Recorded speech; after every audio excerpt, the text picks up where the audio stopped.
El Telescopio Espacial James Webb cambio por completo la forma en que observamos el universo.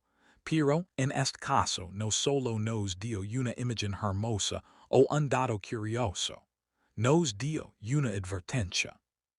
Cuando los primeros análisis de Webb comenzaron a circular entre los equipos científicos, quedó claro que algo no encajaba. El objeto conocido como 3I Atlas no era un visitante común.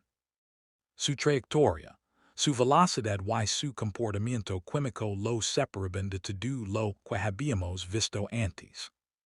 Durante años, los astrónomos han detectado cometas y asteroides que cruzan el sistema solar, pero este cuerpo venía de fuera, de entre las estrellas.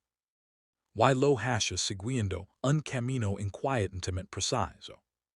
Para entender por qué este objeto causó tanta preocupación, primero hay que comprender cómo funciona el telescopio James Webb.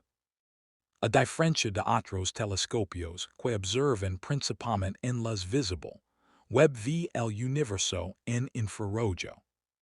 Eso significa que puede detectar el calor de los objetos y medir con enorme precisión su posición incluso cuando son muy débiles o están ocultos por el resplandor del sol. Esa capacidad fue clave. Cuando Webb apuntó hacia 3I Atlas, no solo lo veía, midió su ubicación con una exactitud que redujo drásticamente la incertidumbre sobre su órbita. Antes de Webb, los astrónomos solo podían decir que 3I Atlas pasaría cerca de Marte. Pero después de combinar los datos infrarrojos de Webb con observaciones del Hubble y telescopios terrestres, la historia cambió. La trayectoria dejó de ser un abanico amplio de posibilidades y se convirtió en un camino mucho más estrecho. Y dentro de ese camino, Marte apareció una y otra vez como punto de intersección. No era una certeza absoluta, pero sí una probabilidad lo suficientemente alta como para encender las alarmas científicas. Lo importante es entender que Webb no emitió una sentencia definitiva por sí solo. La ciencia no funciona así. Lo que hizo, Webb fue mejorar tanto la calidad de los datos, que el escenario de impacto dejó de ser una idea remota y pasó a ser un evento que debía estudiar seriamente. Para los científicos, esa diferencia lo es todo. Cuando una posibilidad se vuelve medible, se vuelve real. Mientras se afinaban los cálculos orbitales, otro aspecto comenzó a llamar la atención: la composición del objeto. Gracias a la espectroscopia infrarroja, Webb analizó la luz que pasaba a través de la coma, la nube de gas y polvo que rodea al núcleo del objeto. Lo que apareció en el espectro fue sorprendente.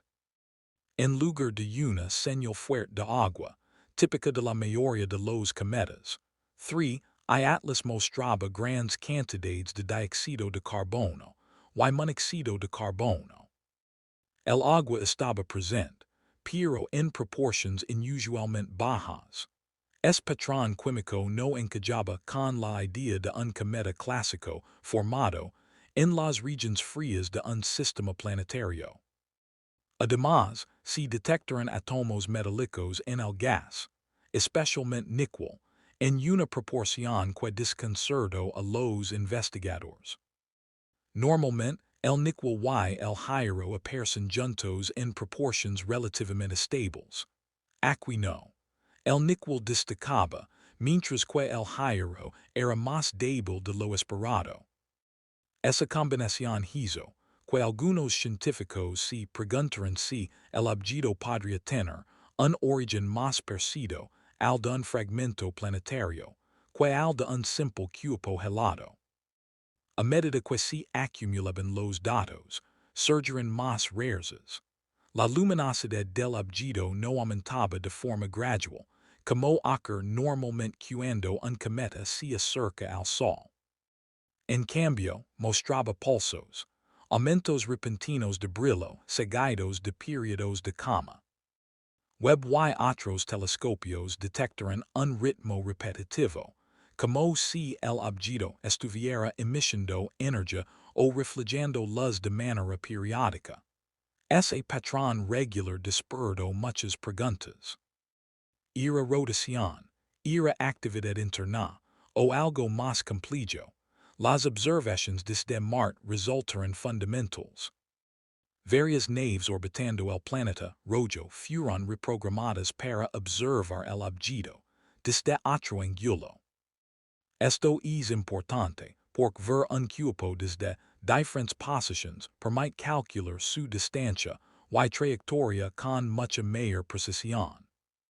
Los ingenieros ajustaron tiempos de exposición, apilaron imágenes y lograron detectar un punto extremadamente débil contra el fondo del espacio. Ese punto era más de 100,000 veces más tenue que la superficie iluminada de Marte, pero ahí estaba. Gracias a esas observaciones, los científicos confirmaron que el objeto no solo pasaría cerca de Marte, sino que lo haría en una geometría más específica. Algunos modelos mostraban un paso extremadamente cercano, otros, directamente, una colisión. On había margen de error, pero ya no era un margen cómodo. Era un margen inquietante. La masa estimada de 3, I Atlas añadió otro nivel de preocupación. Basándose en su brillo, su resistencia a las fuses de expulsión de gas, y su comportamiento dinámico. Algunos estudios sugirieron que el objeto podría tener una masa del orden de decenas de miles de millones de toneladas. Eso es enorme para un visitante interestelar. Y cuando se combina una gran masa con una velocidad extremadamente alta, el resultado es una energía de impacto colosal. Si un objeto se impactara Marte, el evento sería visible desde la órbita. Si produciría una explosión luminosa, una nube de material vaporizado y un cráter nuevo en la superficie. Parte del material podría incluso escapar de la gravedad marciana y quedar en órbita alrededor del Sol. Para la ciencia, sería un evento irrepetible, un impacto interestelar observado en tiempo real. Por supuesto, los científicos también exploraron explicaciones completamente naturales para todas las raras observadas. Una posibilidad es que el objeto esté cubierto por una costra gruesa formada durante millones de años en el espacio interestelar. Esa costra podría retrasar la liberación de gases y provocar estallidos repentinos cuando se rompe. Otra idea es que la forma del objeto sea muy inusual, tal vez alargada o plana, lo que alteraría la forma en que la luz solar lo empuja. También se consideró la posibilidad de que 3I Atlas sea un fragmento expulsado de un planeta en otro sistema estelar. Un choque violento podría haber lanzado material planetario al espacio interestelar, donde vago durante millones de años antes de cruzar nuestro camino.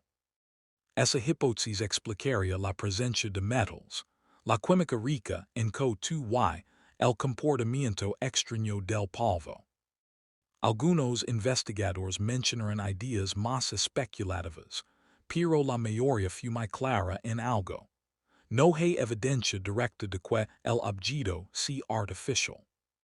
La ciencia exige pruebas sólidas, y hasta ahora, todas las observaciones pueden explicarse, al menos en principio, mediante procesos naturales. Aún así, el caso es lo suficientemente extraño como para justificar un estudio exhaustivo y abierto. La comunidad científica reaccionó con una campaña de observación global. Webb continuó recopilando datos infrarrojos. Los telescopios terrestres aportaron observaciones ópticas, y los radiotelescopios buscan emisiones inusuales. Los datos se compartirán en repositorios abiertos para que equipos independientes pudieran verificar los resultados. Esa transparencia es clave cuando se trata de un evento potencialmente histórico. Para el público, todo esto puede sonar abstracto, pero en realidad es una lección perfecta sobre cómo funciona la ciencia. Una observación inesperada conduce a preguntas. Las preguntas generan hipótesis. Las hipótesis se ponen a prueba con más datos. Y con cada nueva medición, el panorama se vuelve más claro o cambia por completo. Nada se da por sentado. Si finalmente la probabilidad de impacto disminuye, el objeto seguirá siendo extraordinario. Nos habrá enseñado sobre la diversidad de materiales que existen en otros sistemas estelares, y sobre cómo se comportan al entrar en el nuestro. Si por el contrario, el impacto ocurre, será una oportunidad científica sin precedentes para estudiar cómo interactúa el material intrastellar con un planeta que conocemos bien. En cualquier caso, 3I Atlas ya cumplió una función crucial. Nos recordó que el sistema solar no es un lugar aislado. Está conectado con la galaxia de formas que apenas comenzamos a comprender. Objetos de otras estrellas pueden visitarnos, y algunos de ellos pueden acercarse peligrosamente a mundos que estudiamos de cerca. El Telescopio James Webb no solo nos mostró un objeto. Nos mostró la importancia de mirar con atención, de medir con precisión y de mantener la mente abierta. El cielo no es estático. Es dinámico, activo y, a veces, inquietante. Y en momentos como este, cuando los datos apuntan a algo fuera de lo común, la mejor respuesta no es el miedo, sino la curiosidad informada. Seguiremos observando. Seguiremos midiendo. Y seguiremos explicando, paso a paso, lo que el universo nos revela. Por cada nuevo dato, cada nueva imagen y cada nuevo cálculo nos acerca un poco más a entender nuestro lugar en el cosmos y los visitantes inesperados que pueden cruzar nuestro camino.